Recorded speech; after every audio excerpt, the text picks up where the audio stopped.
Kwa majina naitwa Jamil Jamal. Kwenye hii movie nimeshiriki kama teja teja wa madawa. Mimi napotosha vijana wenzangu kutumia mihadarati.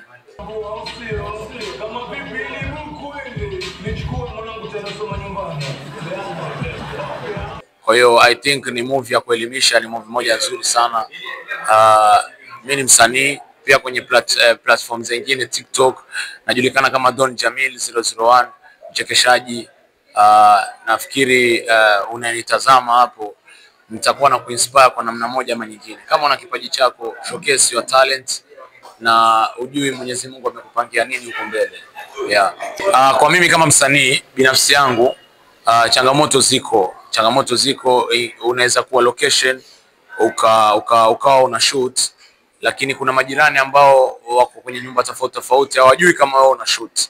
Kwa hiyo unaweza kuwa kama mimi, tuseme let's say mimi ni teja, sini yangu inasema nikiona madada wawili wanatembea nafaa kuwaibia.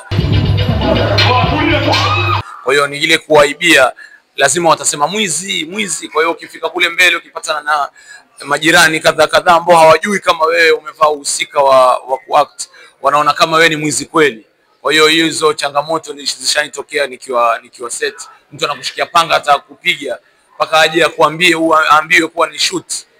Anaweza kufanya kitu kibaya sana.